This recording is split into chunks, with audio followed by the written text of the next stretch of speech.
Physical quantities. तो quantity means तो हमारा होता है मात्रा, क्वांटिटी मीन्स होती है मात्रा, क्वांटिटीज मतलब होंगे मात्राएं, लेकिन फिजिकल जो क्वांटिटीज है, ये फिजिकल क्वांटिटीज का मतलब मात्रा नहीं होता। फिजिकल क्वांटिटीज हमारे फिजिक्स में बहुत सारे लॉज मिलेंगे, उस लॉज को एक्सप्लेन करने के लिए आपको कोई क्वांटिटी की आवश्यकता पड़ेगी। फिजिक्स में बहुत सारे नियम होंगे, फेनोमेना होंगे, उस फेनोमेना को एक्सप्लेन करने के लिए, ओए बेटा क्या कर रहे हो सन बेटी, उस फेनोमेना को एक्सप्लेन करने के लिए आपको कुछ क्वांटिटी की जरूरत पड़ेगी, और जिस क्वांटिटी की जरूरत पड़ती है उसी को कही जाती है फिजिकल क्वांटिटीज। आप क्लास 9th में न्यूटन्स लॉज पढ़े, न्यूटन्स लॉज ऑफ मोशन। आप न्यूटन्स के जो मोशन के नियम पढ़े, इसमें आपने पहला नियम में फोर्स के बारे में एक्सप्लेन करते हैं। पहला स्टेटमेंट जो है, पहला नियम, आप स्टेटमेंट देते हैं कि अगर कोई बॉडी रेस्ट में है तो रेस्ट में ही रहना पसंद करेगी, अगर किसी स्ट्रेट पाथ पर यूनिफॉर्म मोशन में है तो यूनिफॉर्म मोशन में ही रहना पसंद करेगी, जब तक हम उसमें कोई बाहर से कोई एक्सटर्नल फोर्स अप्लाई नहीं करेंगे। तो फोर्स, तो फोर्स हमारा एक क्या है, फिजिकल क्वांटिटी हो गया, और फोर्स हमारा एक क्या है, फिजिकल क्वांटिटी हो गया। अब ये फिजिकल क्वांटिटी एक हो गई। दूसरी बात है, जब न्यूटन के सेकंड लॉ में जाते हैं तो वहां जब प्रूव करते हैं कि अगर हम किसी बॉडी पे फोर्स लगा देंगे तो उसका मोमेंटम में आएगा क्या, चेंजेस। मोमेंटम में क्या आता है, चेंजेस आता है। तो मोमेंटम में चेंजेस आने का जो रेट होता है वो हमारे अप्लाइड फोर्स के बराबर होती है। तो मोमेंटम हो गया फिजिकल क्वांटिटी, ये हो गया हमारा मोमेंटम, और P4 होता है मोमेंटम, और मोमेंटम हो गया फिजिकल क्वांटिटी। T4 हो गया टाइम, टाइम भी हो गया फिजिकल क्वांटिटी, फोर्स तो हमारा फिजिकल क्वांटिटी है ही है। दूसरा बात, जब इसको हम लोग आगे लेके चलते हैं तो इसमें एक फॉर्मूला मिलता है F बराबर ma। तो F बराबर ma, तो m हो गया हमारा मास, तो मास मतलब होता है द्रव्यमान, मास मतलब हो गया हमारा द्रव्यमान। मोमेंटम मतलब होता है संवेग, मोमेंटम मतलब होता है संवेग। टाइम मतलब तो समझते हैं, A4 होता है एक्सेलरेशन, और इसका हिंदी होता है त्वरण, मतलब आप इसके बारे में भी जानते हैं। उसके बाद जब आप ग्रेविटेशन चैप्टर में आते हैं तो ग्रेविटेशन चैप्टर में आप विचार करते हैं कि ब्रह्मांड में कोई भी दो ऑब्जेक्ट एक दूसरे को अपनी ओर क्या करता है, अट्रैक्ट करता है, और अट्रैक्ट करने के लिए फोर्स लगाता है, जिसको हम अट्रैक्शन फोर्स या ग्रेविटेशन फोर्स के नाम से जानते हैं। तो दो ऑब्जेक्ट के बीच जो ग्रेविटेशन फोर्स काम करती है, और दोनों ऑब्जेक्ट के मास के क्या होता है, प्रोडक्ट का डायरेक्टली होता है, और बीच की दूरी की स्क्वायर का इनवर्सली होता है। तो m1 भी हमारा मास है और m2 भी हमारा मास है, तो ये दोनों हमारा मास हो गया, और r4 हमारा क्या हो गया, r4 हमारा डिस्टेंस हो गया, और f4 हमारा क्या हो गया, f4 हमारा फोर्स हो गया, f4 हमारा क्या हो गया, फोर्स हो गया। तो ये हमारे सारे पॉइंट आ गए। अब हम लोग जाएंगे सबसे पहले फिजिकल क्वांटिटीज जो हैं वो हमारे क्या है। तो फिजिकल क्वांटिटीज हो गए, फिजिक्स के नियम को एक्सप्लेन करने के लिए जिस क्वांटिटी की हमें जरूरत पड़ती है वही हमारा फिजिकल क्वांटिटी बन गया। तो लेंथ, मास, टाइम, डिस्टेंस, द्रव्यमान, time, momentum, force, acceleration, speed, distance, velocity जो भी पड़े, ये सब हमारे फिजिकल क्वांटिटीज हो गए। अब फिजिकल क्वांटिटीज जो है इसके टाइप्स में आते हैं, टाइप्स में आते हैं, types of physical quantities, types of physical quantities. अगर हम बात करें टाइप्स ऑफ फिजिकल क्वांटिटीज, तो सबसे पहले बात करेंगे अकॉर्डिंग टू एसआई। तो अकॉर्डिंग टू अगर हम एसआई बात करेंगे, according to SI there are 3 types of physical quantities. According to SI there are 3 types of physical quantities। अब 3 टाइप्स में एक होता है हमारा fundamental physical quantities. Fundamental physical quantities, fundamental का ही दूसरा नाम होता है बेसिक फिजिकल क्वांटिटीज। और फंडामेंटल फिजिकल क्वांटिटीज की संख्या 7 है। उसमें एक आता है हमारा लेंथ आता है। फंडामेंटल फिजिकल क्वांटिटीज पहले क्या है ये जान लेते हैं। तो फंडामेंटल फिजिकल क्वांटिटी ऐसे फिजिकल क्वांटिटीज हैं जो दूसरे फिजिकल क्वांटिटीज से ये इंडिपेंडेंट होते हैं। ये दूसरे फिजिकल क्वांटिटी पे डिपेंड नहीं करते हैं, ये आपका दूसरे फिजिकल क्वांटिटीज से इंडिपेंडेंट होते हैं, लेकिन ये किसी को हेल्प करेगा। इनके द्वारा नए नए फिजिकल क्वांटिटीज बनेंगे, लेकिन ये फिजिकल क्वांटिटीज जो होते हैं फंडामेंटल, ये किसी दूसरे पे डिपेंड नहीं करते हैं। एक फंडामेंटल फिजिकल क्वांटिटी दूसरे फिजिकल क्वांटिटी से इंडिपेंडेंट होता है। तो हमारा एक लेंथ हो गया, length is denoted by L. Length के बहुत सारे रूप होते हैं। एक हो गया हमारा मास, एक हमारा होता है टाइम। अब उसके बाद आता है हमारा टाइम के बाद आता है टेम्परेचर आता है। टेम्परेचर के बाद आता है हमारा इलेक्ट्रिक करंट आता है। इलेक्ट्रिक करंट के बाद आता है हमारा लुमिनस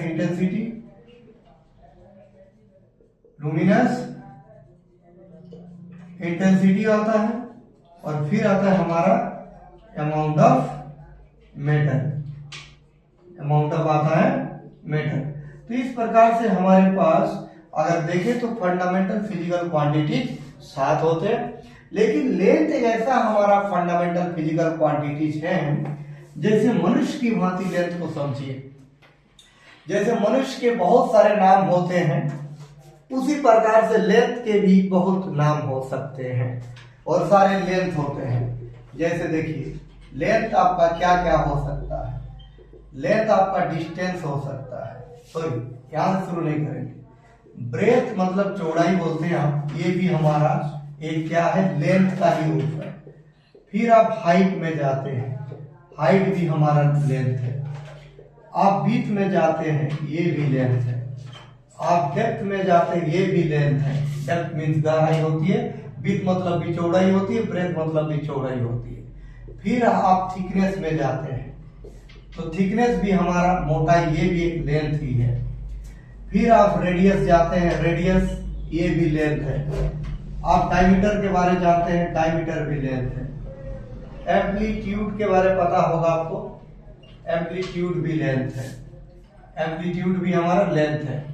एम्पलीट्यूड भी हमारा क्या लेंथ है। Breadth, height, width, depth, thickness, radius, diameter, amplitude. उसके बाद हमारा आता है वेवलेंथ। वेवलेंथ भी हमारा लेंथ है। वेवलेंथ भी लेंथ है। लेंथ हो गया radius, diameter, amplitude, wavelength, thickness, breadth, height, width, depth. और भी हो सकते हैं, लेकिन हमने अभी तक जितना लिखा सारे के सारे नाम अलग अलग दिख रहे हैं, लेकिन सारे क्या लेंथ है। तो ये हो गया हमारे फंडामेंटल फिजिकल क्वांटिटीज। अब इन्हीं फंडामेंटल फिजिकल क्वांटिटीज को हम गुना भागा जोड़ घटाव करके, अच्छा और क्या क्या हमने लिखने में भूल गए हैं। एक हमारा डिस्टेंस भी होगा और एक हमारा डिस्प्लेसमेंट भी होगा। ये हमारा, ये दोनों भी लेंथ का ही रूप है। अब हमारा आता है टाइप नंबर 2 में drive physical quantity. Derived physical quantities. अब ड्राइव्ड फिजिकल क्वांटिटीज में अगर हम जाएंगे तो बेसिक फिजिकल क्वांटिटीज को या तो फंडामेंटल फिजिकल क्वांटिटीज को अगर हम गुना भागा करते हैं तो गुना भागा करने से एक नया बनेगा। जब भी 2 या 2 से अधिक अगर हम फंडामेंटल फिजिकल क्वांटिटीज को गुना भागा जो भी करेंगे तो एक नया ड्राइव होता है। ड्राइव होना मतलब उत्पन्न होना। तो जो ड्राइव होता है उसी का नाम पड़ गया ड्राइव्ड फिजिकल क्वांटिटीज। अब जैसे मैं बात करूं, अगर हम डिस्टेंस को टाइम से भाग देंगे तो डिस्टेंस भी हमारा फंडामेंटल फिजिकल क्वांटिटी है और टाइम भी मेरा फंडामेंटल फिजिकल क्वांटिटी है। तो दोनों फंडामेंटल फिजिकल क्वांटिटी को गुना करने से हमें क्या मिल गया, स्पीड मिल गया। आप लोग पढ़े हैं S/T = V होता है। तो स्पीड हमारा, ये हमारा ड्राइव फिजिकल क्वांटिटी बन गया। उसी प्रकार से अगर हम डिस्प्लेसमेंट को टाइम से भाग देंगे तो डिस्प्लेसमेंट को टाइम से भाग देने से हमारा वेलोसिटी बनेगा। डिस्प्लेसमेंट भी हम लोग एस से दिखाते हैं, तो ये भी हमारा क्या बना, एस बाई टी बराबर वी बना। तो वेलोसिटी भी हमारा ड्राइव फिजिकल क्वांटिटी है। अगर हम एक काम करें कि अगर हम वेलोसिटी को फिर से टाइम से भाग दे दें तो हमारा एक्सेलरेशन निकल जाए, तो ये भी हमारा ड्राइव हो गया। ये हमारा ड्राइव फिजिकल क्वांटिटी है। वेलोसिटी के जगह हम लोग लिखते हैं डिस्प्लेसमेंट बाई टाइम, मतलब हमारा टाइम आ जाएगा नीचे, और नीचे पहले से टाइम है तो नीचे 2 टाइम होगा, और हमारा आ गया क्या, एक्सेलरेशन आ गया। तो ये हमारा हो गया ड्राइव फिजिकल क्वांटिटी है कौन, एक्सेलरेशन। स्पीड भी ड्राइव है, वेलोसिटी भी ड्राइव है, एक्सेलरेशन भी ड्राइव है। अब हम आगे ड्राइव फिजिकल क्वांटिटी में अगर जाते हैं तो हमारा ड्राइव फिजिकल क्वांटिटी में आता है फोर्स भी आता है।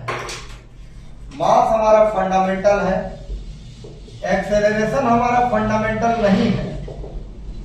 नहीं है, लेकिन एक्सेलरेशन में बहुत सारे फंडामेंटल फिजिकल क्वांटिटी जुड़े हुए हैं। एक्सेलरेशन को हम displacement by time into time, मतलब टाइम स्क्वायर लिख देंगे तो हमारा फोर्स बन जाएगा। तो यहाँ पे कितने हमारे फंडामेंटल फिजिकल क्वांटिटीज को गुना करके फोर्स बना गया। एक हमारा मास है, एक हमारा डिस्प्लेसमेंट है, और एक हमारा टाइम है। इतना को जब हम गुना करेंगे तब हमारा आने वाला है क्या, फोर्स आने वाला है।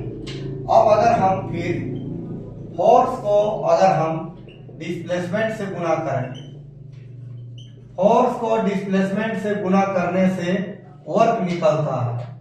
तो फोर्स मतलब हो गया हमारा मास इंटू डिस्प्लेसमेंट, नीचे हमारा है टाइम का स्क्वायर। ये हो गया फोर्स के बारे में, ये होगी फोर्स की कहानी। इंटू फिर क्या है, फोर्स को डिस्प्लेसमेंट से गुना करेंगे, इसे अच्छा डिस्प्लेसमेंट का स्क्वायर कर देंगे तो हमारा वर्क बन जाएगा। तो वर्क भी हमारा क्या है, ड्राइव फिजिकल क्वांटिटी है, ड्राइव फिजिकल क्वांटिटी है। अब हम आगे बढ़ते हैं। जैसे अगर हम लेंथ तो लेंथ ही है, और ब्रेथ भी हमारा लेंथ है, तो 2 लेंथ को गुणा कर दिए तो हमारा आगे एरिया आ गया। तो एरिया भी हमारा ड्राइव फिजिकल क्वांटिटी है। उसी प्रकार से length into breadth into height गुना करने से वॉल्यूम आता है, तो वॉल्यूम भी हमारा ड्राइव फिजिकल क्वांटिटी है। फिर अगर हम लोग मास को length into breadth into height मतलब वॉल्यूम से भाग देंगे तो हमारा डेंसिटी निकल जाएगा। तो इस प्रकार से अगर हम फंडामेंटल फिजिकल क्वांटिटीज को एक ले या तो एक से अधिक ले, एक जैसा बहुत सारे ले, गुना भागा करेंगे तो हमारे नया फिजिकल क्वांटिटी ड्राइव होगा, जिसको हम लोग ड्राइव फिजिकल क्वांटिटीज के नाम से जानते हैं। तो बहुत सारे हमने एग्जांपल्स आपको बताया। उसके बाद हमारे पास आता है 3 नंबर में supplementary physical quantity. Supplementary physical quantity, supplementary physical quantity जो होते हैं ये भी ड्राइव फिजिकल क्वांटिटीज को ही हेल्प करते हैं, ड्राइव फिजिकल क्वांटिटीज को ही हेल्प करते हैं। और इनकी संख्या अगर देखा जाए तो 2 होगा। एक हमारा प्लेन एंगल आता है, जैसे जब भी हम किसी बॉडी पे फोर्स लगाते हैं, मान लीजिए फोर्स लगा दी इस दिशा में, बॉडी डिस्प्लेस होगी इस दिशा में, दोनों के बीच एक एंगल दिख रहा है, ये हमारा हो गया प्लेन एंगल। ये हमारा है, ये जो थीटा दिख रहा है ये हमारा प्लेन एंगल है। अब बॉडी में कितना वर्क हुआ अगर निकालेंगे तो फोर्स इंटू डिस्प्लेसमेंट इंटू हमें एंगल का जरूरत पड़ेगा, लेकिन फोर्स के रूप में पड़ेगा। तो इस फॉर्मूला के द्वारा हम निकाल सकते हैं कि मेरा कितना वर्क हुआ। अगर हम पावर निकालना चाहते हैं तो force into velocity into cos theta, तो हमारा ड्राइव फिजिकल क्वांटिटी को हेल्प करने के लिए जिस फिजिकल क्वांटिटी का हम लोग जरूरत पड़ता है उसको हम लोग सप्लीमेंट्री फिजिकल क्वांटिटीज कहते हैं। इनकी संख्या दो है, एक हमारा प्लेन एंगल होता है और एक हमारा सॉलिड एंगल होता है। सॉलिड एंगल को ओमेगा या तो ओम से दिखाया जाता है, ओमेगा या तो ओम से दिखाया जाता है, जिसके बारे में विचार हम लोग करेंगे आगे। स्पेशल इसके बारे में विचार होती है, स्पेशल इसका क्लास लेना पड़ेगा, तो धीरे धीरे क्लास आगे बढ़ेगी। अब हमारा drive physical quantity, supplementary physical quantity सब खत्म हो गया। अब हमारा टॉपिक आता है, अब अगर हमारे पास फिजिकल क्वांटिटीज है जैसे मास है, मान लो हमने लौकी का खेती किया, अब लौकी का खेती किए तो लौकी मेरा निकलने लगा, अब हम बाजार ले जाएंगे बेचने। तो बाजार में जो लौकी हम लोग बेचते हैं पीस वाइज तो नहीं बेचते, उसको वेट करते हैं, तो उसका मास का वेट किया जाता है, तो उसका मास को किसी से कंपेयर किया जाता है, जिससे हम लोग कंपेयर करते हैं वो हम लोगों का किलोग्राम होता है, ग्राम भी हो सकता है। तो हम लोग को कंपेयर करने के लिए कोई एक स्टैंडर्ड का यूज करना पड़ेगा, और जिस स्टैंडर्ड का हम लोग उपयोग करते हैं उसी को यूनिट कही जाती है। तो मास का जो यूनिट होगा वो मास को ही मेजर कर सकता है, लेंथ का यूनिट से लेंथ का ही मेजर हो सकता है। तो अब हमारा क्या होगा, यूनिट के बारे में पढ़ेंगे। तो हम लोग का क्या है, स्टैंडर्ड और reference, which a standard or reference of fixed value, इसका वैल्यू फिक्स होता है। a standard or reference of fixed value which is used to measure, which is used to measure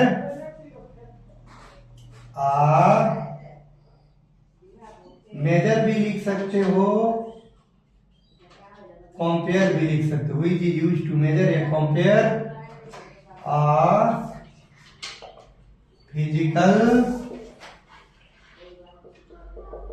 quantity of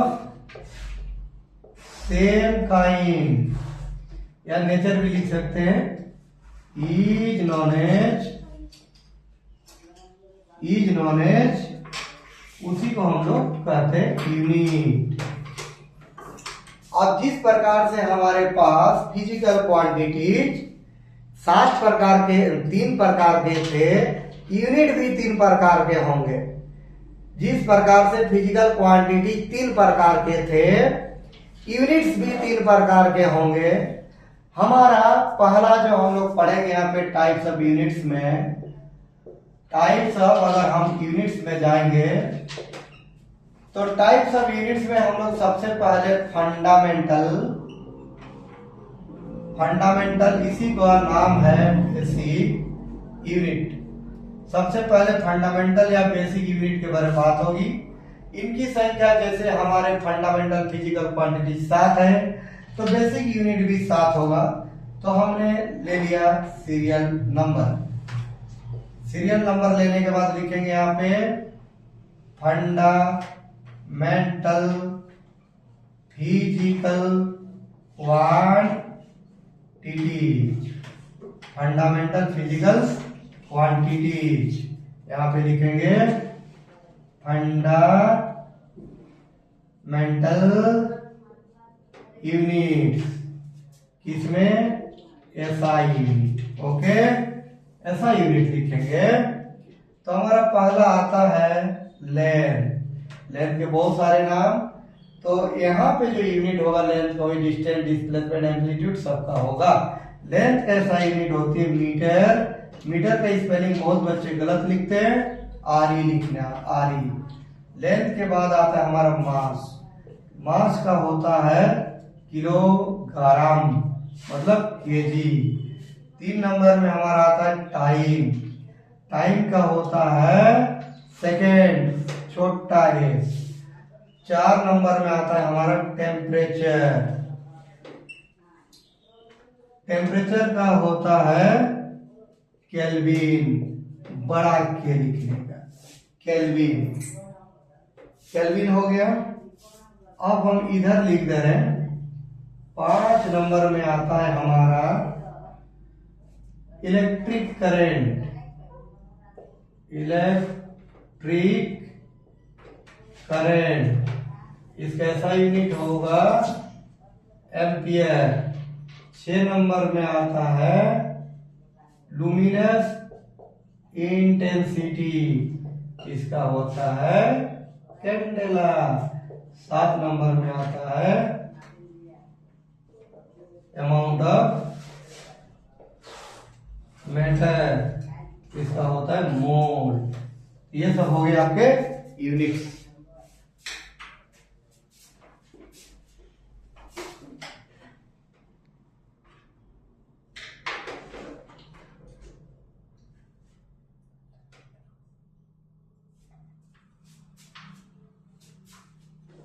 अब हम लोग चलेंगे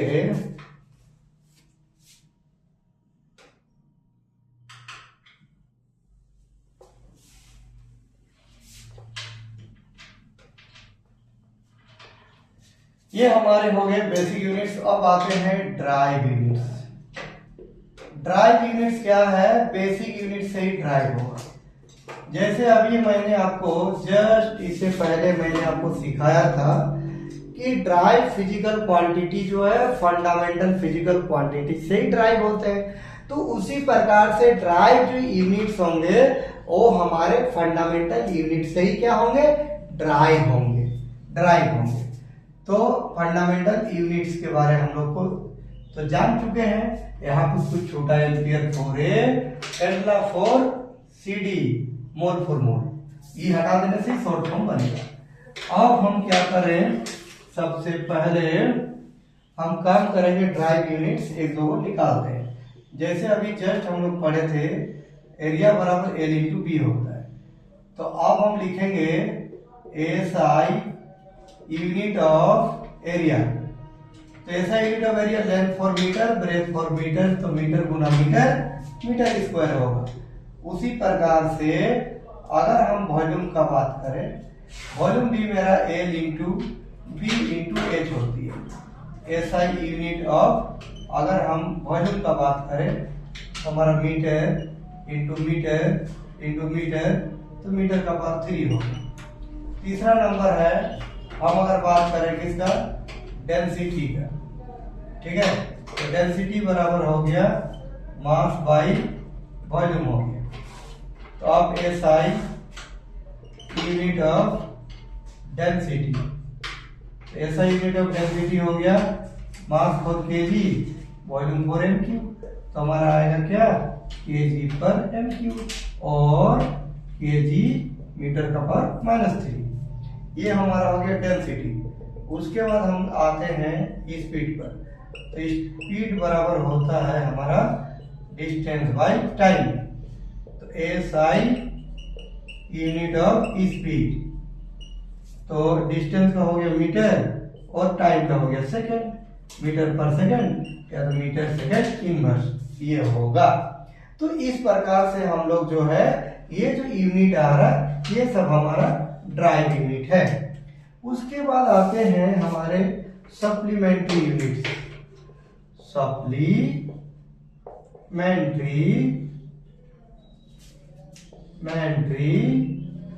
units. Supplementary units में क्या होगा? जैसे हमारा प्लेन एंगल है, प्लेन एंगल का यूनिट होता है रेडियन। तो रेडियन हमारा सप्लीमेंट्री यूनिट है। दूसरा हमारा सॉलिड एंगल। सॉलिड एंगल का होता है स्टेरेडियन। स्टेरेडियन। सॉलिड एंगल और प्लेन एंगल दोनों एक दूसरे से बिल्कुल अलग है, इसीलिए दोनों का यूनिट भी अलग है। रेडियन अलग चीज है, स्टेरेडियन अलग चीज है। रेडियन और स्टेरेडियन के बीच में कोई रिलेशन नहीं होता है, ये भी आपको दिमाग में रखना है। इनके बीच में कहीं कोई लेना देना नहीं है। नाम भले एक जैसा दिख रहा है लेकिन अंतर है, इनके बीच कोई रिलेशन नहीं होती है। रेडियन और स्टेरेडियन के बीच कोई रिलेशन नहीं है। तो ये हमारा हो गया यूनिट्स की कहानी। नेक्स्ट क्लास चलेंगे